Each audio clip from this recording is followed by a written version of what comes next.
Hi welcome to my channel. ಎಲ್ಲರಿಗೂ ನಮಸ್ಕಾರ. ಇವತ್ತೊಂದು ಸಖತ್ತು ಟೇಸ್ಟಿಯಾಗಿರುವಂಥ ಹಾಗಲಕಾಯಿ ಗೊಜ್ಜು ಹೇಗೆ ಮಾಡೋದು ಅನ್ನೋದನ್ನು ತೋರಿಸ್ಕೊಡ್ತೀನಿ. ಯಾರ್ಯಾರು ನನ್ನ ಚಾನಲನ್ನು ಇನ್ನೂ ಸಬ್ಸ್ಕ್ರೈಬ್ ಮಾಡದೆ ನೋಡ್ತಾ ಇದ್ದೀರಾ, ದಯವಿಟ್ಟು ನನ್ನ ಚಾನಲನ್ನು ಸಬ್ಸ್ಕ್ರೈಬ್ ಮಾಡಿಕೊಂಡು ಈ ವಿಡಿಯೋವನ್ನು ಸ್ಕಿಪ್ ಮಾಡದೆ ಕೊನೆವರೆಗೂ ನೋಡಿ.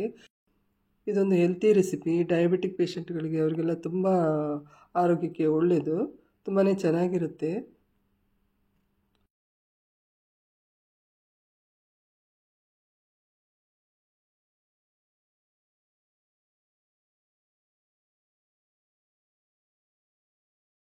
ಮೊದಲಿಗೆ ನಾನು ಹಾಗಲಕಾಯಿನ ಚೆನ್ನಾಗಿ ತೊಳೆದ್ಬಿಟ್ಟು ಸಣ್ಣದಾಗಿ ಹೆಚ್ಚಿಟ್ಕೊಳ್ತಾ ಇದ್ದೀನಿ. ಕೆಲವರೆಲ್ಲ ಇದನ್ನು ಕೈ ಅಂತ ಜಾಸ್ತಿ ಉಪಯೋಗಿಸೋದಿಲ್ಲ, ಬಟ್ ಇದು ತುಂಬಾ ಚೆನ್ನಾಗಿರುತ್ತೆ.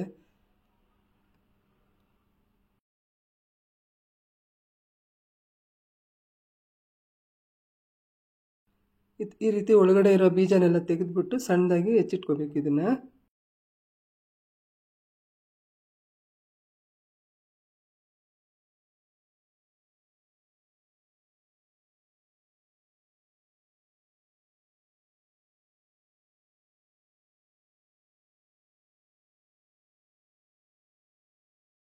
ಸೊ ಈ ರೀತಿ ನಾನು ಸಣ್ಣದಾಗೆಲ್ಲ ಹೆಚ್ಚಿಟ್ಕೊಂಡಿದ್ದೀನಿ.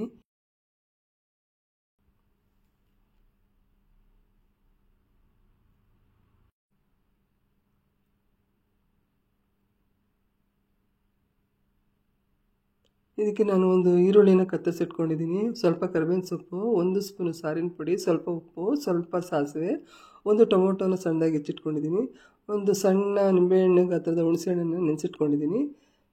ಈಗ ಇದನ್ನು ಯಾವ ರೀತಿ ಮಾಡೋದು ಅನ್ನೋದನ್ನು ತೋರಿಸ್ಕೊಡ್ತೀನಿ. ಹಾಗೆ ಸ್ವಲ್ಪ ಬೆಲ್ಲ ಕೂಡ ತೊಗೊಂಡಿದ್ದೀನಿ. ಇದಕ್ಕೆ ತುಂಬ ಕಹಿ ಇದ್ದರೆ ಸ್ವಲ್ಪ ಬೆಲ್ಲ ಸೇರಿಸ್ಕೋಬೇಕು.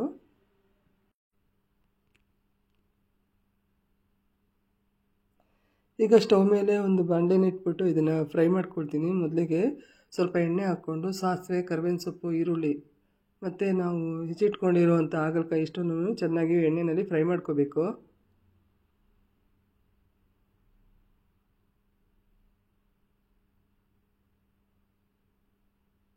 ಒಂದು 2 ರಿಂದ 3 ಸ್ಪೂನ್ ಎಣ್ಣೆ ಹಾಕ್ಕೊಳ್ತಾ ಇದ್ದೀನಿ. ಸಾಸಿವೆ,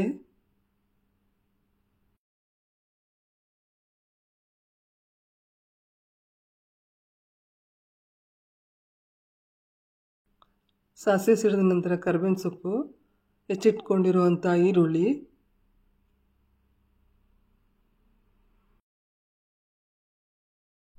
ಚೆನ್ನಾಗಿ ಇದನ್ನು ಬಾಡಿಸ್ಕೊಂಡು ನಂತರ ಹೆಚ್ಚಿಟ್ಕೊಂಡಿರುವಂಥ ಹಾಗಲಕಾಯಿನೂ ಇದಕ್ಕೆ ಹಾಕಿ ಇದನ್ನು ಚೆನ್ನಾಗಿ ಬಾಡಿಸ್ಕೋಬೇಕು.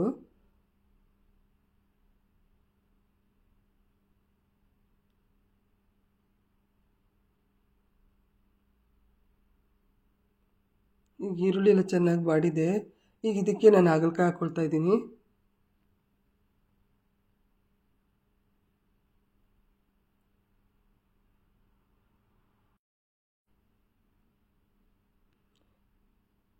ಈ ರೀತಿ ಮಾಡ್ಕೊಳ್ಳೋದ್ರಿಂದ ನಿಮಗೆ ಹಾಗಲಕಾಯಿ ಕಹಿ ಅಂತಲೇ ಅನಿಸೋದಿಲ್ಲ, ಅಷ್ಟು ಟೇಸ್ಟಾಗಿರುತ್ತೆ. ಅನ್ನಕ್ಕೆ, ಚಪಾತಿಗೆ ಸೈಡ್ ಡಿಶ್ ಆಗಿ ಇದನ್ನು ಯೂಸ್ ಮಾಡ್ಕೋಬೋದು.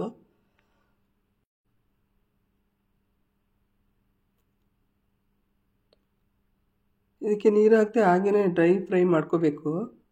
ಈಗ ನಾನು ಇದಕ್ಕೆ ಕಟ್ ಮಾಡಿ ಇಟ್ಕೊಂಡಿರೋಂಥ ಟೊಮೊಟೊ ಕೂಡ ಹಾಕ್ಕೊಳ್ತಾ ಇದ್ದೀನಿ.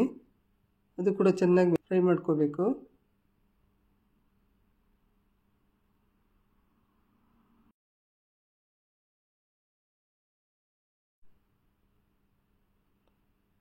ಈಗ ಎರಡು ಚೆನ್ನಾಗಿ ಬೆಂದಿದೆ. ಈಗ ಇದಕ್ಕೆ ಸ್ವಲ್ಪ ಉಪ್ಪು ಹಾಕ್ಕೊಳ್ತೀನಿ.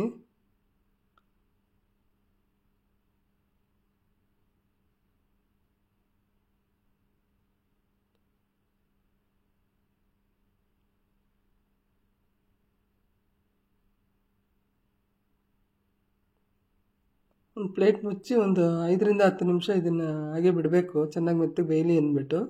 ನೀರೇನು ಹಾಕಬಾರ್ದು. ಹಾಗೆಯೇ ಡ್ರೈ ಫ್ರೈ ಮಾಡ್ಕೊಂಡಿದ್ದೀನಿ ನೋಡಿ. ಈಗ ಇದು ಆಲ್ರೆಡಿ ಮೆತ್ತಗೆ ಬೆಂದಿದೆ.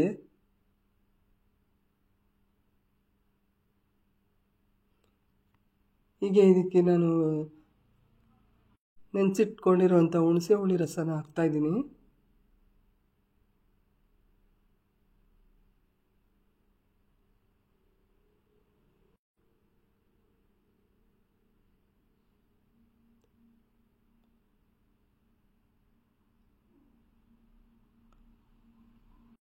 ಸ್ವಲ್ಪ ನೀರು ಹಾಕ್ಕೊಳ್ತೀನಿ ಇದಕ್ಕೆ.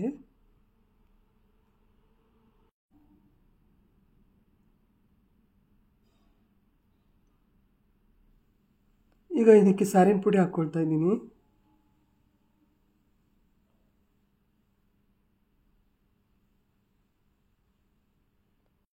ಮತ್ತು ಬೆಲ್ಲ ಹಾಕ್ಕೊಳ್ತಾ ಇದ್ದೀನಿ.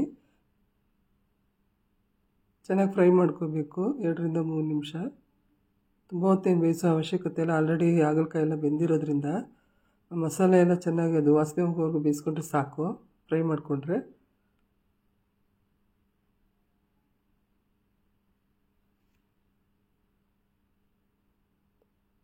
ಆಲ್ಮೋಸ್ಟ್ ಹಾಗಲಕಾಯಿ ಗೊಜ್ಜು ರೆಡಿಯಾಗಿದೆ.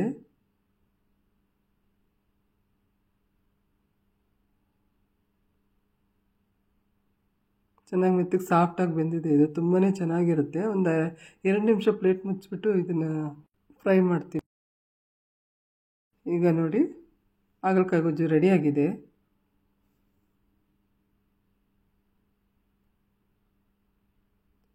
ತುಂಬಾ ಚೆನ್ನಾಗಿರುತ್ತೆ. ರೊಟ್ಟಿಗೆ, ಚಪಾತಿಗೆ, ಅನ್ನಕ್ಕೆ ಎಲ್ಲ ಸೈಡ್ ಡಿಶ್ ಆಗಿ ಕೂಡ ಉಪಯೋಗಿಸ್ಕೋಬೋದು. ಇದನ್ನು ಕಹಿ ಬರೋದಿಲ್ಲ.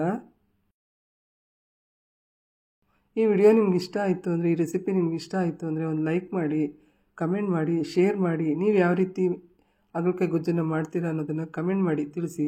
Thank you.